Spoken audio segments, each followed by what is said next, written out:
This is my second live broadcast, a live painting session. Welcome to everybody who's here. Wave, hello. Hello Simone. My name's John Silver. I'm a professional artist, and this is my second live streaming video on oil painting. Now, first of all, I'm going to show you tonight how I would do a Springer Spaniel portrait in oils on canvas panel about 10 by 8 inches. Now, first of all, I'll just change camera for a second. The paints that I'm using, as you can see, this time I've put my palette by the side of the painting so you can actually see the colours being mixed. Now, the colours I'm using is a very limited palette. They are the primary colours, basically. It's ultramarine, cadmium red, cadmium yellow, burnt umber and white. You see the two whites down here. This first white is Michael Harding's warm white. Now, that warm white is like a lead white alternative. Wonderful paint, but it dries a little slowly. So what I add to it, the two mediums I use are Liquin Original to thin it, which will make it dry quicker, and Liquin Impasto to thicken it. It will still make it dry quick, but at the same time it will keep its thickness and the brush strokes, especially if you use bristle brushes. And the brushes I'm using are just basically a mixture of bristle brushes. Some of these are cheap Chinese brushes, which are brilliant. They're great for painting with. Very cheap. Yes, they wear out, but they're so cheap you can buy loads of them. You can buy a pack of 10 for about £5. So very, very useful, especially for scrubbing in. Now, what I'm going to do first of all is hello Gary, wave. First of all, I'm going to put in a burnt umber background. So what I'm going to do is just dampen my brush, pick up some of the Liquin Original and pick up some burnt umber from up here. I hope you can all hear the audio okay. Would somebody like to let me know if the audio is okay? Because obviously I can't check.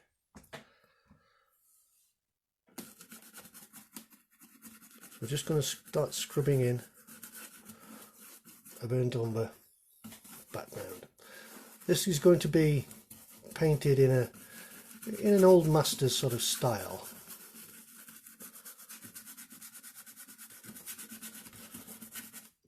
It's fine. Thanks, Gary. Thank you.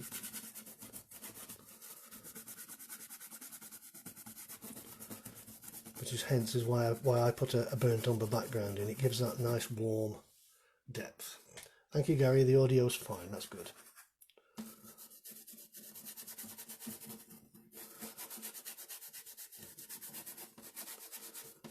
Now let's just hope that the visuals are fine as well. Now, just adding a little bit more of the Liquin Original, just to thin that down a bit more, because we want it to go a little bit lighter as we get to the top here. Doesn't matter if you go over any of the lines. I've already drawn the basic drawing out on the painting, on the canvas panel.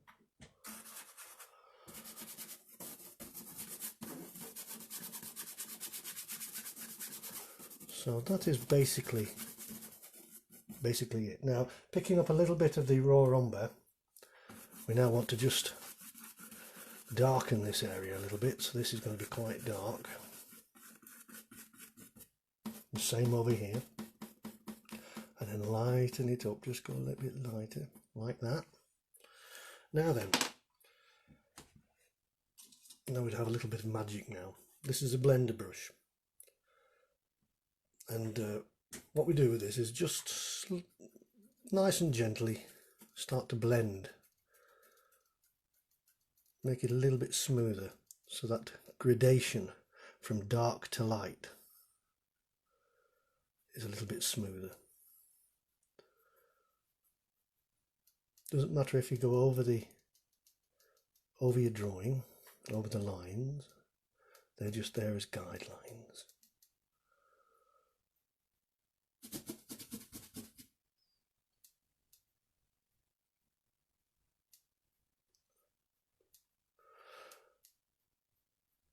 And that should just about do it. I don't know if the image is coming out okay. I hope there's no lights shining on it too much.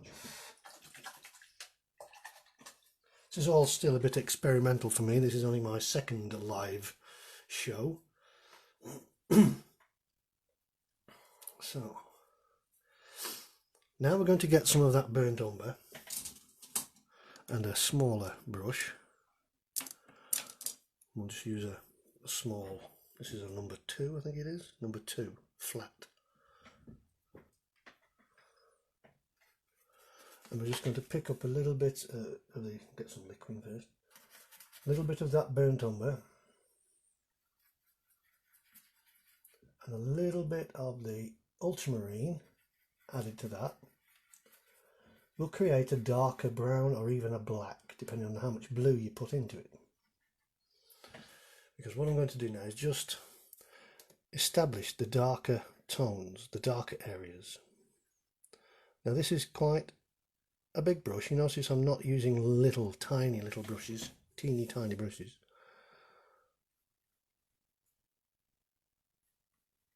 This is just to put in some basic dark areas and also give me some idea of shape and form.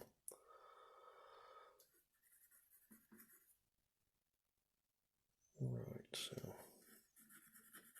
it's dark there, got some dark there. Now what I'm going to do now is, while I've got that other brush loaded with the burnt umber,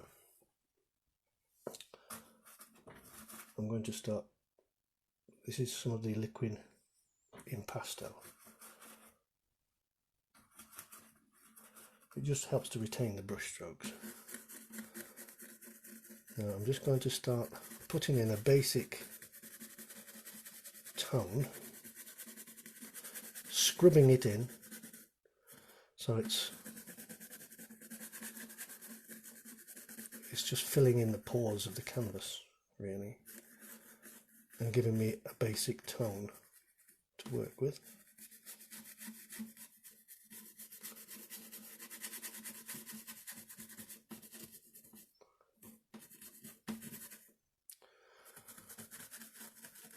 Because I'll be adding other colours and tones over the top of this.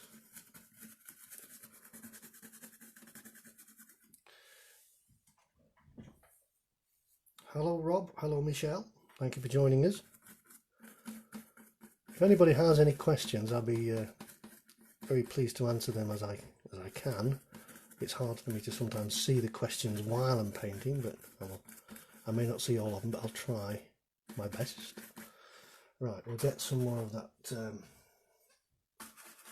burnt umber and just scrub this in now. Now the old masters, the way they used to paint was they would put the dark areas and make them very, very thin paint, whereas the lighter areas, the thicker it would be. The lighter it was, the thicker it would be. So all their dark areas were thin and had a certain transparency and interest about them.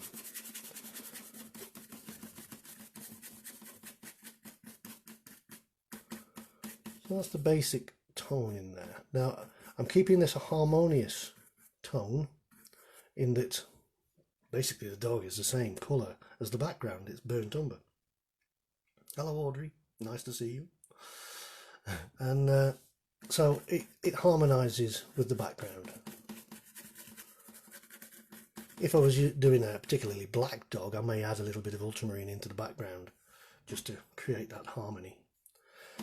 So that's basically that shape that we have there. Now then, now I can start to define, using the darker tone, some of those areas that have a bit more shadow.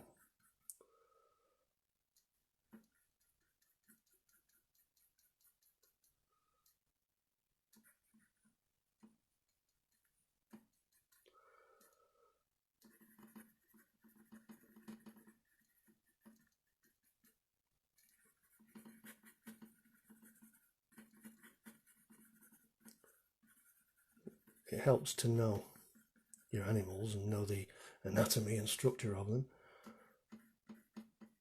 of course, when you're doing things like portraits. It's something I've studied for many years. I've actually been painting for 56 years, drawing and painting. Yes, Gary, I am doing this off a photo. You just can't see the photograph in the image at the moment. The camera is not wide enough to take all that in. So just for speed and ease of painting, I'm just doing this one from a photo. Most paintings are these days. If I have to go and photograph, if I do a commission for somebody and they ask me to go over and photograph it, I will, and work from the photos. I have painted from life before, but to be honest, these days it isn't necessary. Once you've spent a lifetime, as I have, of actually drawing and painting live animals, you develop a sort of knowledge over time that you don't need to work from the actual dog itself. So you can see I'm just starting to build in a few shapes here, just to give it some form, just to give it some depth.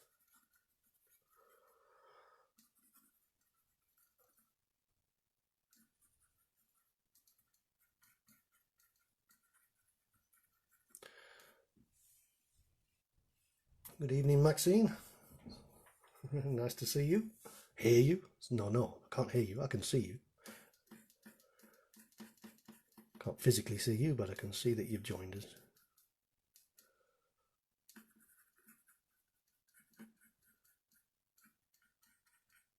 Yes, I've spent many years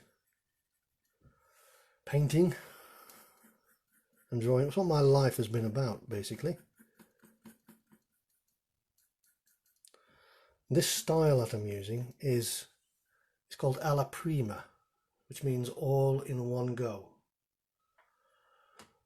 which is as opposed to the two-part method, which is, I think it's Flemish, where you do a whole painting in an underpainting in grisaille or in a monochrome layer, and then you wait for that to dry, and then you apply the glazes over the top of that to create the colour.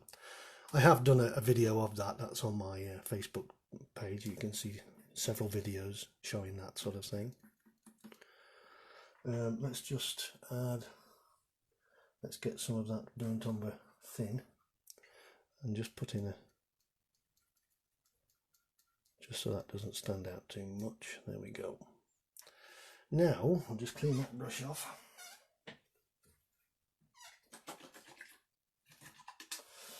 I'm going to start applying a few of the lighter areas to the brown.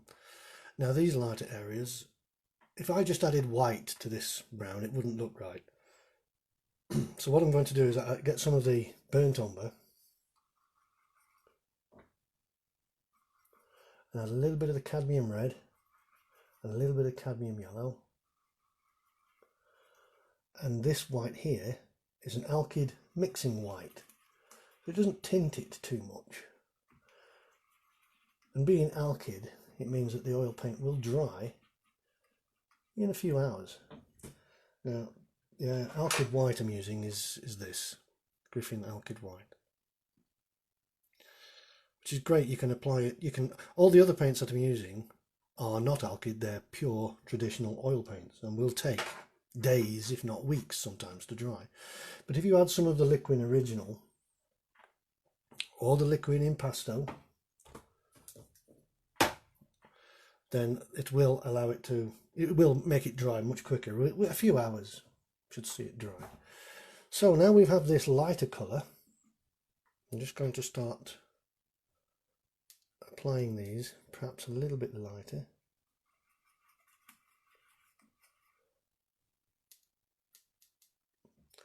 It's very tricky painting with a camera in front of me, if you know what I mean. My hand's here, my camera's here, and my face is behind the camera. So it sort of gets in the way a little bit, but let's see what we can do anyway.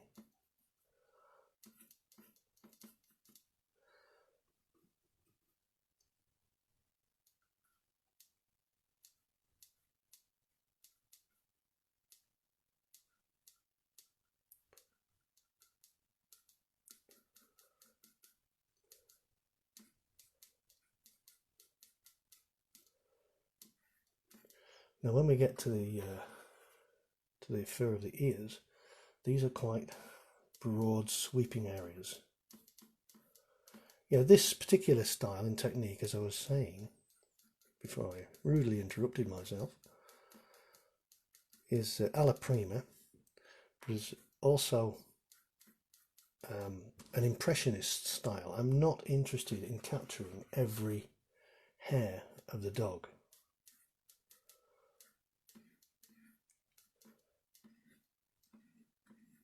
It isn't necessary.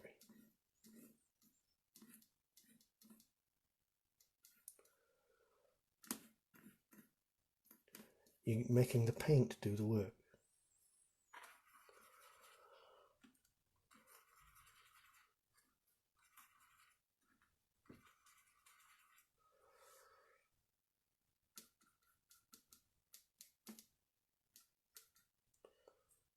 Let's just bring this up a little bit lighter.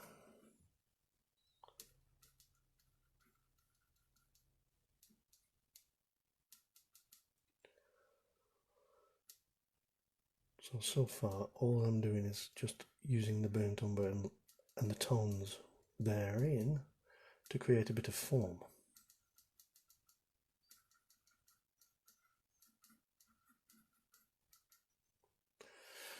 Right, now I'm going to get a different brush. This one's a slightly longer brush. This is number 4 flat.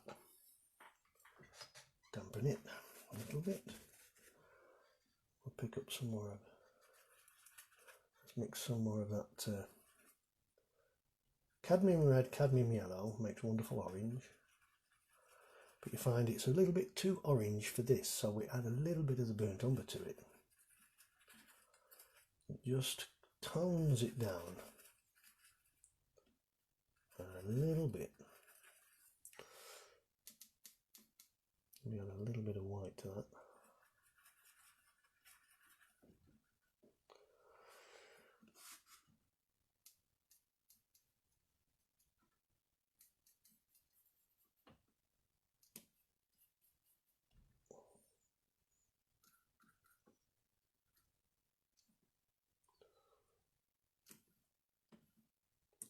I like this brush because it's got such a long hair on it, long bristles. You can use it in certain ways that you can't use a short haired brush. And follow the direction of the hair, of the fur.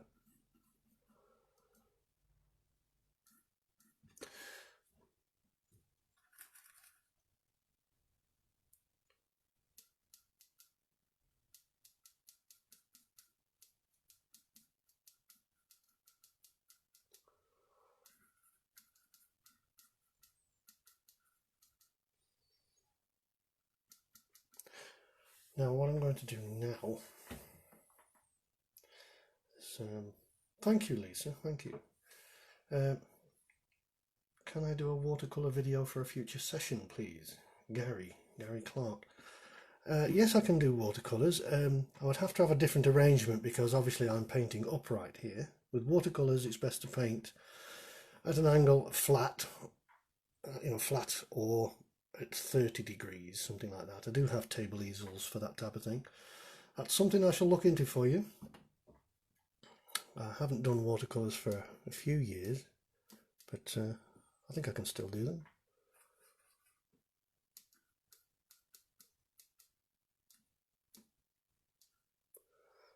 Just add a little bit more white to that. I'll tell you what I'm going to do. Now we've got this colour here, I'm going to add a little bit of blue to it. And that just cools it down a little bit. A little bit of ultramarine will cool that down. And because there is a sort of a bluey cast to some of this.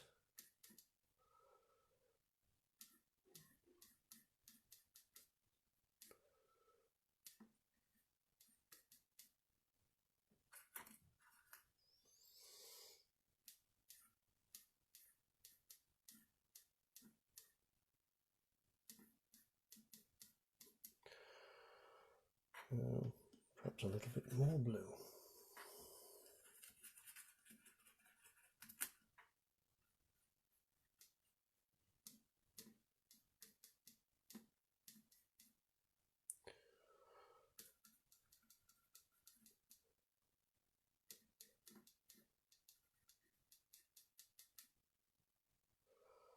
We'll have a little bit of which is a little bit lighter, this area. It's also slightly pinkier. So we'll just pick up a little bit of that warm orange colour.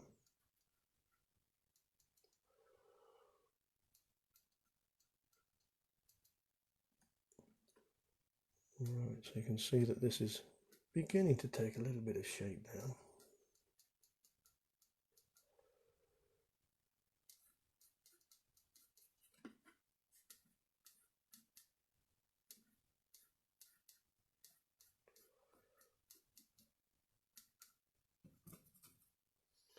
You see me scrub the brush sometimes on my easel like this. It just picks up some of the paint from the heel of the brush. Now while we've got this sort of colour going on, what I'm going to do is go back to my other small brush, give it a quick wash and clean, and a wipe, cloth rag. Paper towels are alright to get the excess off, but for cleaning a paintbrush, especially an oil painting brush, you can't beat a cloth rag. I've had that one for years and it still works. Paper towels you just have to throw away, and it's very wasteful. Good evening, Jorg. I don't know, Neve. I don't know how you pronounce your name. I'm so sorry.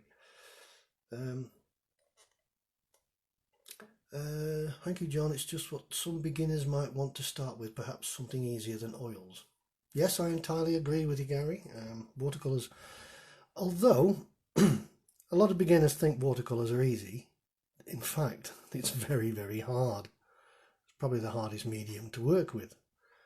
The easiest medium probably would be acrylics for beginners, because if you make a mistake, you can either wipe it off quickly or you can let it dry and just paint over it.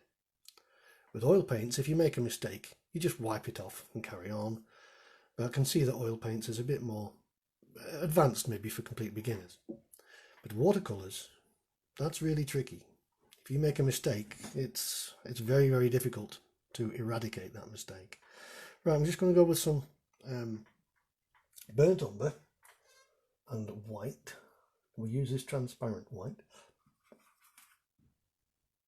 or mixing white rather than transparent white. And we're just going to put in here some of the darker areas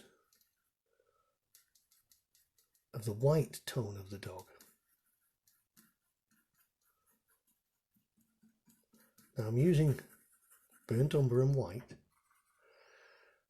I'm not using white itself, because I know that this dog is white under the chin here, under the neck, but I'm not using white per se.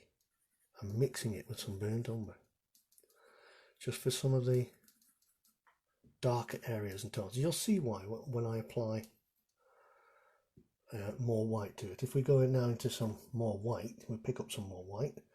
And what we'll do here is we'll add a little bit of this lead white. Now you see this is very white. You only need a tiny amount of white to a colour of this warm white, titanium white, flake white, or whatever. you only need a tiny amount of white to a colour, and it will really lighten it up. Whereas the mixing white, this one here, you can get away with putting quite a lot in before it does the same thing.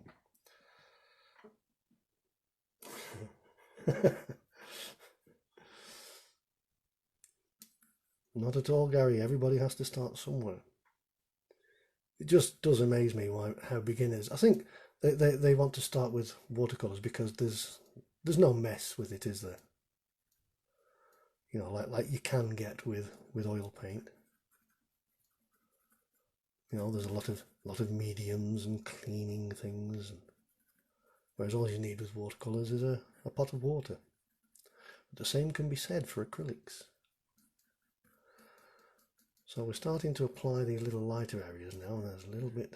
See how I spread the brush down to the heel and splay it? It just picks up some more of the white there.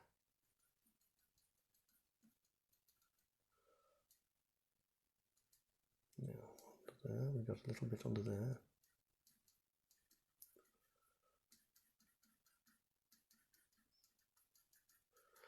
It's so nice to blend with oils. I love them for this ability. And just on the edge of this, I'm just going to pick up a little bit of light where the light's just catching the bottom of the fur. Hello Melanie, hello Helen. Nice to have you with us. Right, now we're going to lighten that up a little bit more. We add some of the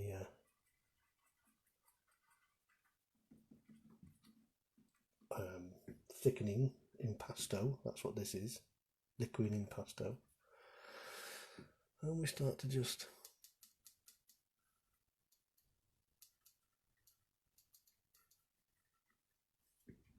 right, I just need my maul stick now, just to steady my hand for a minute, because I just need to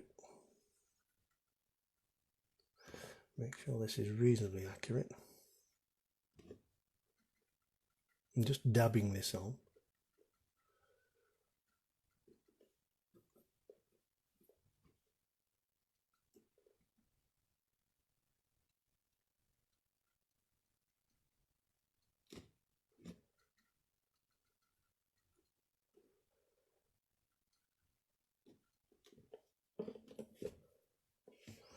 There's a bit of white at the back of the head there, just being picked up on. So it's beginning to take some shape. If you have any technical questions you want to ask me, do feel free. That's what I'm here for.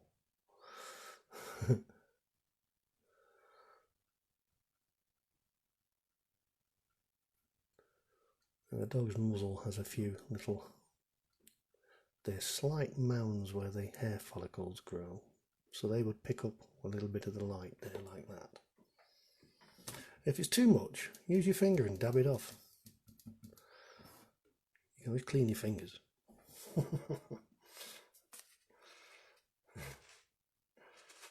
Texture, Andy, yeah, the texture of oils is wonderful to paint with. I can't get the same texture with acrylics, I have tried. Maxine, yes, I have been painting for a long time. I was just saying at the beginning of this, I've been painting and drawing for 56 years now. Started when I was 5. And I've never stopped. This is what my life has been about.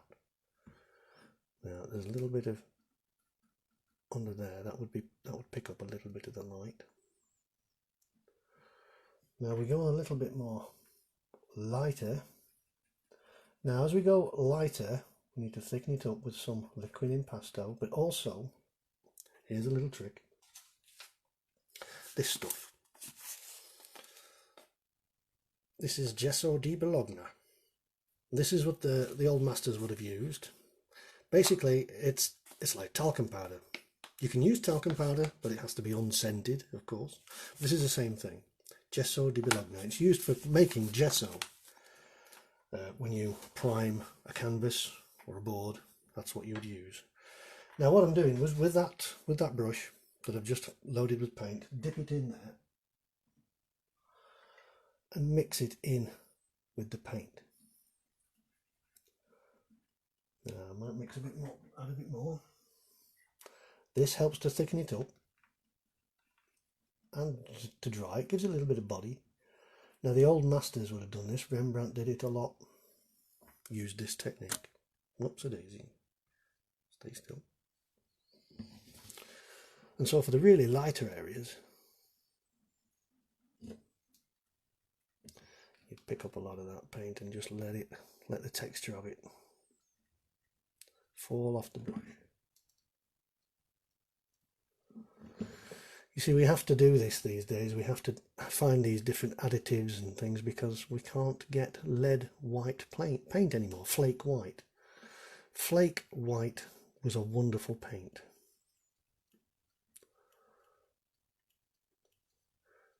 It dried with such creamy texture and it held every single nuance of a brush, all the brush strokes. It was wonderful stuff. But thanks to an EE regulation, it was banned because it's poisonous. Well, certainly it is if you eat it.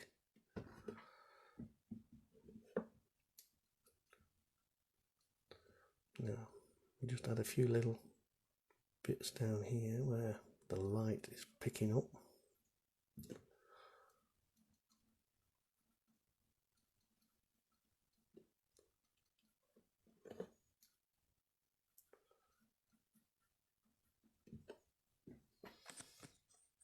There we go. So that's still not quite white enough. So let's add a bit more.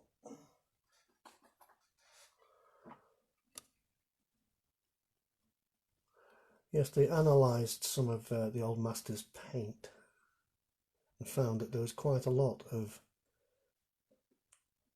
chalk, which is what the gesso is, in the paints to show that they did actually mix this chalk in with their colours.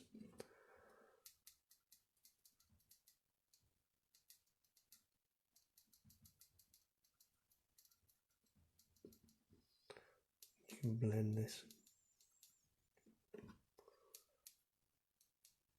Fingers are fantastic to blend paint with. Thank you, Martin. Nice compliment. Titian used to paint with his fingers by the end of his life, and he was about 90 odd when he died. Now he used lead white paint, and he painted with his fingers, but he was still in his 90s when he died. So basically, yes, lead white paint is bad for you if you eat it, or if you've got a cut on your finger. It'll get into your system. It won't kill you immediately, but lead builds up in the blood system. And it builds and builds, it never goes away, and that's what basically kills you. But any metal, heavy metal, will do that. Lead does it, pewter will do it, silver will do it, gold will do it. And yet they put gold, they used to put lead fillings in your teeth, didn't they? And they put gold in your teeth, but it's still a heavy metal. And it will have an adverse effect on your bloodstream because it goes in and it doesn't come out. So, folks, don't eat gold.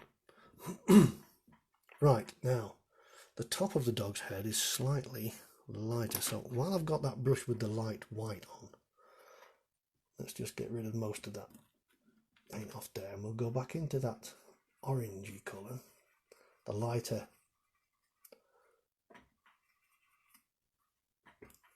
brown colour, and we will just add a few touches on here.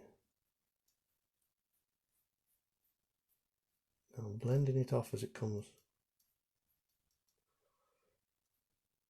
over the dog.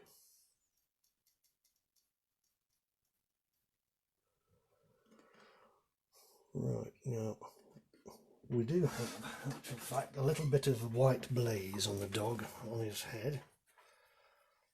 Right, thank you, Andy. Nice compliment, thank you. Right, so we'll get some of that white back again. And there's a bit of white here, you see.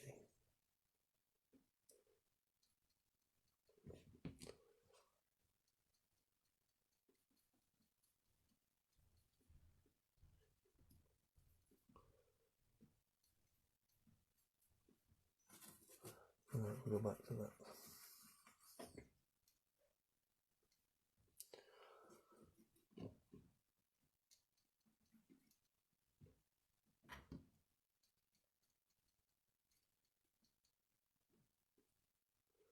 Now then, we just need a little bit of the darker brown with the red.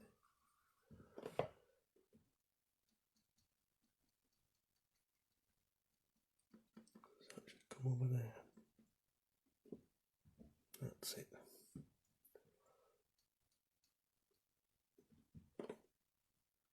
Like so. Now then, here's nice another little trick. Is a normal, this is like a watercolor brush, I suppose, used for acrylic. It's only a cheap one, but these are great when you splay the hairs, and they can create some lovely textures. And I'll show you what I mean now. If I just dampen the brush, thin it down with some of the liquid original, and we go into the bluey grey tone here, just for some of these. Now see how it's splayed out, the brush. Splay it out, physically splay it out on the palette, and then you can see how it's nice for these particular shapes that you get.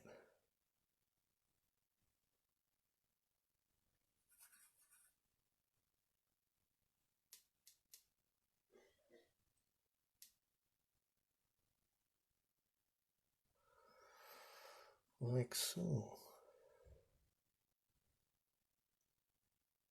Now at the same time, we'll clean that off, dry it off, and we'll go into the lighter tan colour. So we'll use a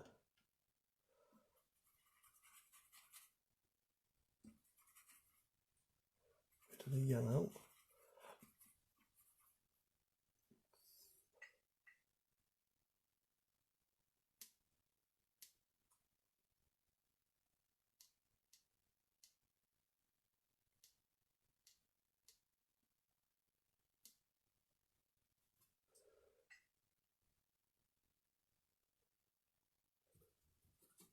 So literally splay it like that.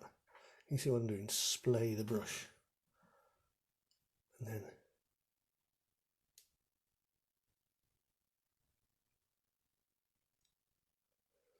you can use it to blend and also create hair. Just always follow the direction of the fur with the brush though. There we go. Okay, let's concentrate on the nose. So what I'm going to do now is just get a smaller brush. This is something like this. Then again, it's a watercolor brush, but it doesn't matter what brush it is. I've never bothered about, oh, it has to be an oil painting brush. No, it doesn't. No, it doesn't. And you don't have to spend hundreds of pounds on a brush either. Well, thank you, Tony. I'm glad you liked the painting. Glad it got to you, the horse painting. Thank you, Dawn. That's a lovely compliment. Yes, brushes. The old masters used to have to make brushes. Sometimes they made their own brushes. There were brush makers in those days, but obviously not a patch on the quality of brushes we get today. So you should be able to paint with the brushes we get today, even the cheap ones. So these are really cheap things. So what I'm going to do is just get the tone of the nose correct. So it's a similar sort of a colour. It's that browny sort of a colour, slightly lighter.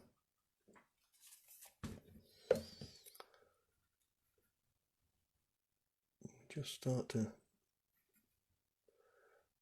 put in the basic tone, scrub this in.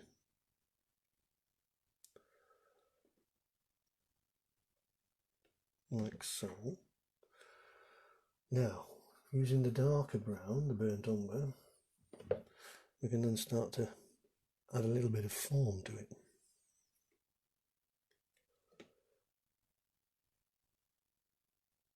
That's the nostril there. There's a darker area there. Excuse me, I've got a bit of a slight throb in the throat. Right, okay, so now we're going back to that red and we're just going to lighten that up a touch. And we're going to add a little bit of the cadmium red to it. Add a bit of a pinkish tone to it. We're just going to start adding some of these highlights in there. There's a little rise there of light. The bottom edge of the nostril always manages to pick up a little light, like so.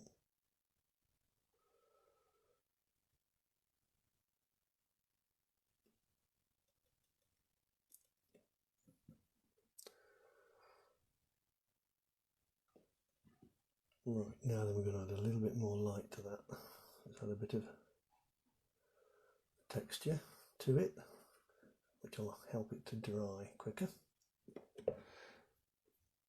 You can see it's a rough, it doesn't come to a point, this brush, by any means, but you can make a brush do what you want.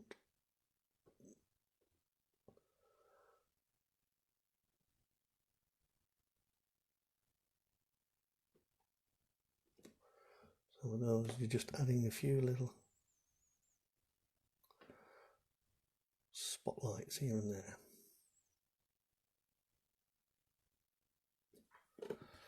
There we go. While we've got that colour, we just need to highlight these areas to bring the eye out.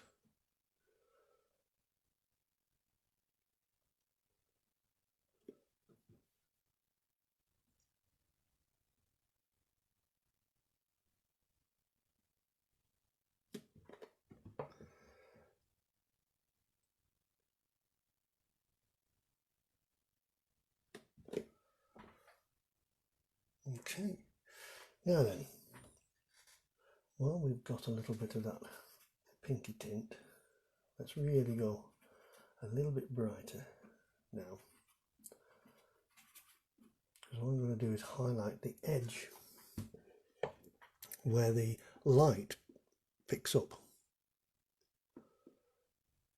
I'm stroking outwards with the brush to create the feeling of the fur. Just the edges of the fur, just picking up a little bit of the light. Now that's the bottom edge of the mouth.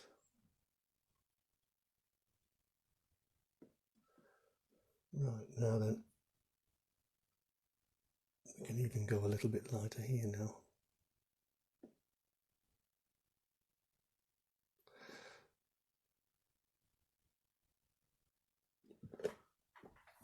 There, that's picking up.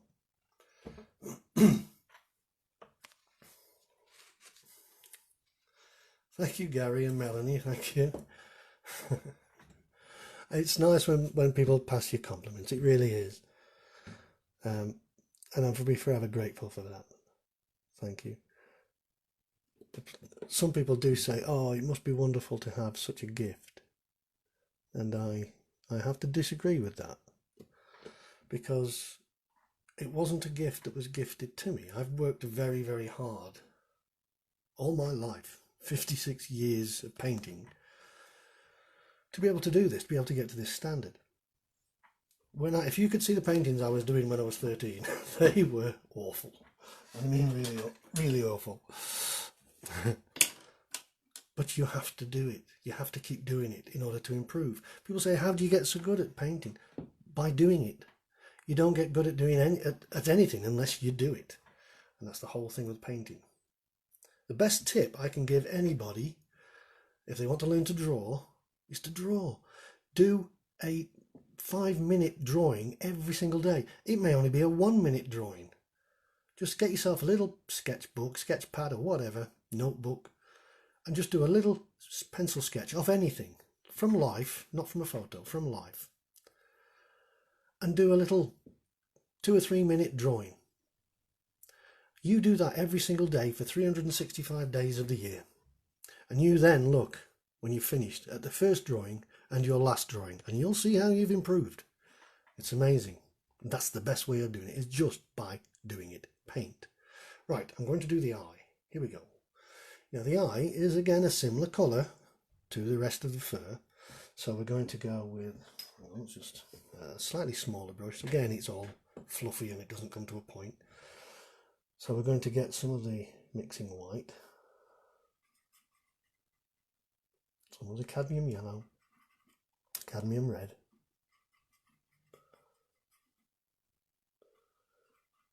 in fact we can go a little bit more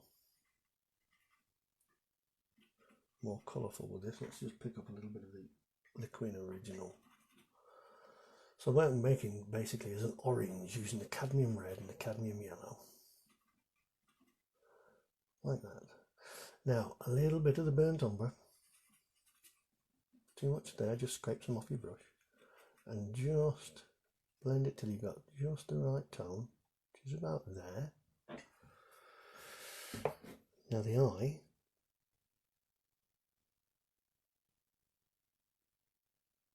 is a round ball. Remember, it's a round ball. Basically, the shapes of most things can be knocked down into very, very simple shapes. The basic shapes. This is a tube. This is a ball at the back of the head. The eye is a globe. It's a ball, and you can basically you can feel your way around it. Once you know those things, you know how to shade it. Right, so we've got that basic eye colour knocked in. Now we're going to pick up some of this ultramarine and burnt umber, which creates my black. And we're just going to knock in a little darker area there, a dark area around there.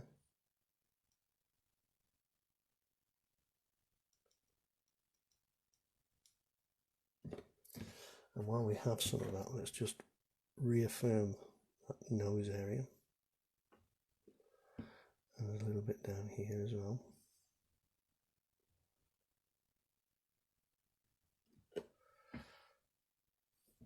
Okay, how are we doing for time?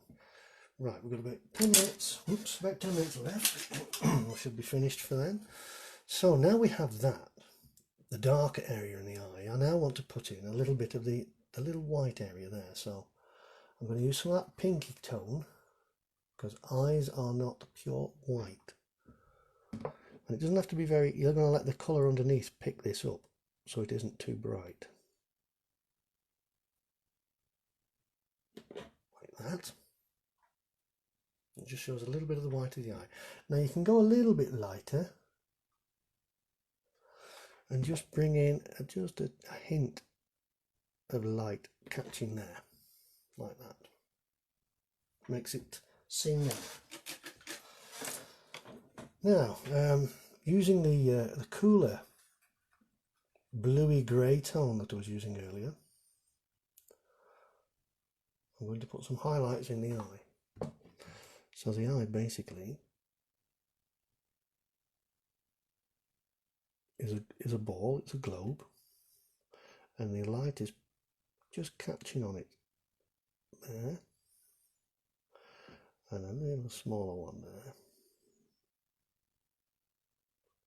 I always do 2 lights in the eye. It's what I'm known for. I've done this for many decades. Now we just add a little bit lighter towards the top of that. You see how it's beginning to take shape now, the eye. So now, here comes the magic part. We'll get some of this liquid, and we're going to get some of this pure white. Mix it with the liquid just so that it dries quicker. Get this reasonably fluid and pick up a little blob of it on the edge of the brush. Now then, this is the magic. We just add a little point there, and there, and there, and there. We'll add one there as well. Just where the light is being picked up. You see what it does? Now this.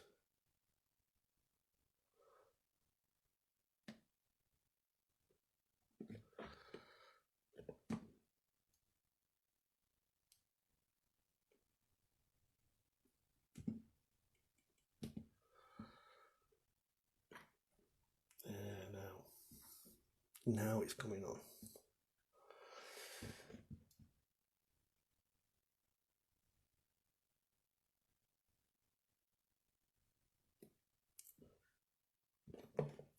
And where those light bits are, you just need to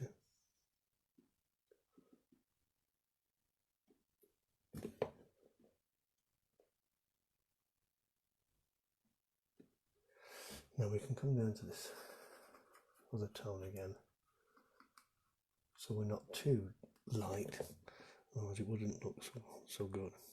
We just knock in a few of these things. Oops, a daisy. Now then, see I've made a mistake there. Get a blender brush, one of these, a little one, and just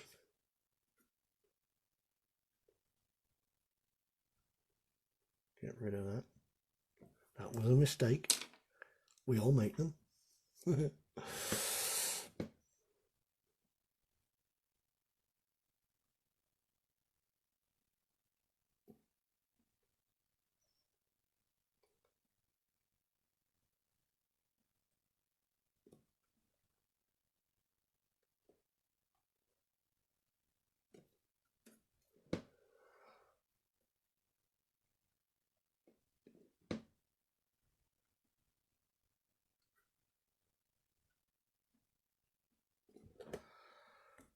Right.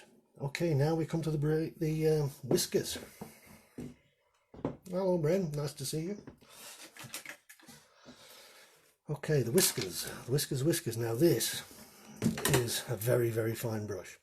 This is what's called a rigger, and I'll show you a larger version of that. That's a rigger brush. See the long, thin hairs, but this one has been using for many years and it's lost a lot of its hair, so it's very, very fine. Very fine. So basically you can only do one or two hairs with this at a time because it doesn't hold a great deal of paint. But now I'm going to do the whiskers. Now the whiskers are white on this, but you shouldn't do them white because they would stand out too much. So you'd use one of these off-whites that have already mixed there. Thin it down relatively so. Even that may be too light. Let's have a look. Start off on the edge first and see how it looks. Right.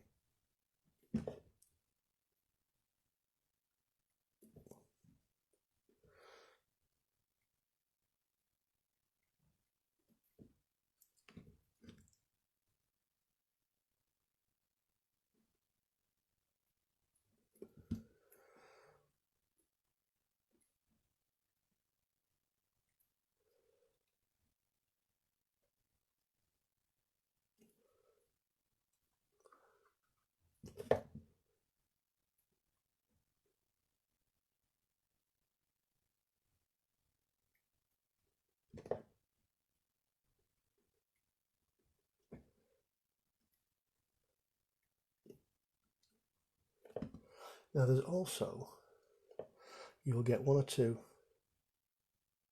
stray hairs up here like this.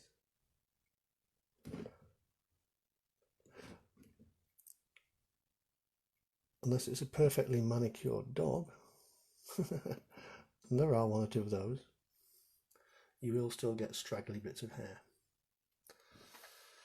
Right, now then, one last thing that I will show you is this is a little tool I use. It's a bradawl type of a thing. You can use a nail or any sharpened implement, piece of, in fact, this is what you can use as well, which is a paintbrush. and you just sharpen the edge with a knife. Right, now what you do is you just use that to scratch a few hairs. I think the technique is called sgraffito. I'm not sure about that, but I like using this tool with it as well. It just has it a little bit finer.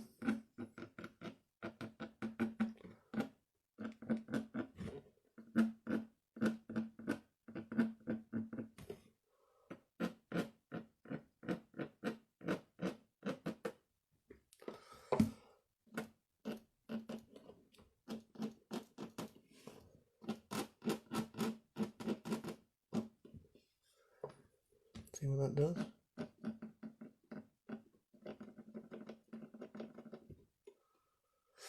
Right, and while I'm at it, I'll use it to sign my name.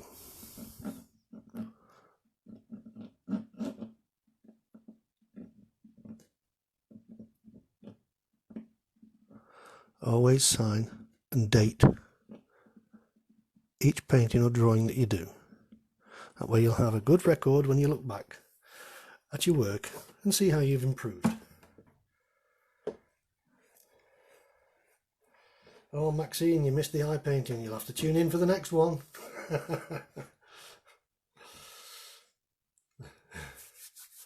And Bren, you've missed most of it too. Oh, another one that's going to have to tune in for the next one. Right, basically, folks, that's it. That's a finished painting. What's that taken? About an hour? Something like that. Right. I hope you enjoyed that. Hope you liked it. If you do, tell your friends. I will be doing more of these. The more I can do, the more time I get to do these, the better, because I absolutely love doing these. It is a bit tricky, as I say, with the camera on the other side, in front of me, and the painting behind the camera, so it's a bit tricky. Here's a little trick. You notice behind me, I've got a big mirror. That's a great tool, that is. If you're doing your painting and you think, oh, there's something wrong with it, just turn and look at it in the mirror. Look at it in the mirror. That will point out all your mistakes. It makes them show up so much more obvious they are in a mirror. The other way of doing it is turn your painting upside down. That's another way of doing it. So basically, that's it, folks. That's the second live video I've done. Hope you enjoyed it. If you have, do tune in again, and hope to see you all soon. In the meantime, get painting. Thank you. Bye.